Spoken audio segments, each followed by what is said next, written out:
Hey guys, Mika here, and you know what this is. And even though the headstock logo changes from time to time depending on what Mr. Chuck Moore likes to use, this is in fact a more Bettah ukulele, one of the best ukuleles out there that exist in the world, and one of my personal favorites. And I'm just always so overjoyed to be able to play yet another Chuck Moore and being able to share it with you folks, my thoughts and just some sound samples. So this one, if for those of you who are aware of Chuck Moore's instruments, they can range from being more straightforward, like this model where there's no inlay work, it's more basic here on the headstock, to literally grandmaster pieces of artwork that like you would put on the wall and you build a $10,000 case to hold something of a Chuck Moore stature. And that's how crazy some of Chuck's instruments can get. But setting aside all the aesthetic works, I mean, just from a musician's point of view and being able to play Chuck's instruments is just it's one of my favorite builders, one of my favorite ukuleles to play. Playability, the sound is just off the charts phenomenal. Especially this one sounds incredible. So really quickly, just going over the aesthetics, we have nice darker brown curly coil, Hawaiian curly coil wood here on the front. Really nice big curls, tight curls. Got some of the dark lines here in the middle and here on the streaks, or the streaks here on the side. And then moving to the sides, again, nice big grain pattern with the curly coil. And then here, even in the back, got a nice little strip here in the middle. Book matched it really well. Again, nice big curls. And then even here on the side, you can see the nice big old side part right here. And then we have an ebony binding on the top, as well as the black. And you can never go wrong with having ebony on curly coil, no matter it's the light blonde curly coil to the orange to the golden to the darker color to the dark chocolate. It's always nice and to have it aesthetically to have ebony binding around a coil instrument like this. And then we have a nice power abalone shell right here around the rosette, and then you even have the ebony binding around the inside of the sound hole as well. Ebony bridge, and you can see a nice little decorative power abalone shell that's resting here on the bridge where you tie your strings. And then nice ebony fretboard, and then ebony headstock with the mo'o or the gecko or the lizard here on the headstock with the black ebony background or the faceplate here on the headstock, slotted headstock, and then the good old fashioned gold Grover gear tuners right here. Yeah. So very, again, straightforward instrument. I mean, as beautiful as this is like straightforward. This is like more on the plain side for Chuck's instruments, but still really beautiful. Again, the curly coil, just amazing. I love the dark orange caramelish or darker caramelish color. Just really, really nice. Now going into sound, I mean, it's a Chuck Moore. It's phenomenal. You can just kind of hear it for yourself. I love how punchy that A string is. I just love how warm and how big the sound is. This is literally like the traditional Hawaiian sound. Maybe a little brighter than the usual traditional Hawaiian sound. Usually that Hawaiian sound is much more of a warmer kind of sound, but it still has that nice big mid-rangey kind of sound, which is what that Hawaiian sound sounds like. So nice. So just strumming chords like this, it's so clean. The sound just meshes well. If I need to dig into that A string, it just really cuts through. So clean. Even here on the 12th fret, 15. Listen how it just slices through. Even if I'm playing on the C string and the E string.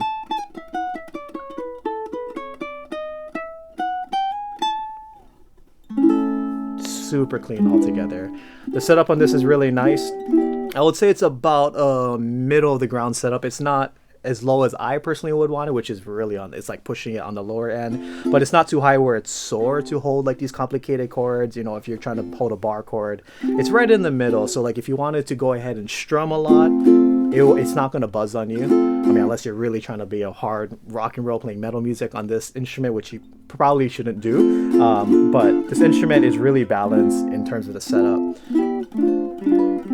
It's low enough to where it's not gonna be sore to hold, but it's also not high where it's like, oh my gosh, like I can strum and really go all out with it and it's not gonna buzz. Again, I think it's a good, nice middle ground in terms of the setup. And Chuck's instruments usually, and especially on this one, has a thinner of the line neck. So meaning that if I'm holding a chord like this, the thumb is closer to that pinch point versus like maybe some ukuleles have a thicker or wider neck, or wider or thicker neck like this, where I might have to hold my thumb like this, and that causes the muscles to be used in a different way over here for your thumb muscle. So for those of you who prefer thinner necks or are looking for something like that, then Chuck Moore's instruments or more Bettah instruments have that thinner neck. And I really like that thinner neck. It feels better for just my personal playing needs. Just depends on the anatomy of your hand and what you personally prefer. But yeah, the sound, it's just so clean, articulate. My favorite word to use. I get teased for it. From, not going to mention names, but he likes to tease me for using that word. But so articulate. I love the clarity.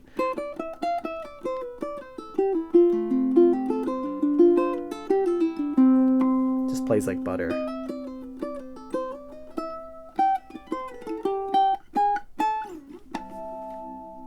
Beautiful stuff. So here's a sound sample. Here we go.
Here's another quick sound sample.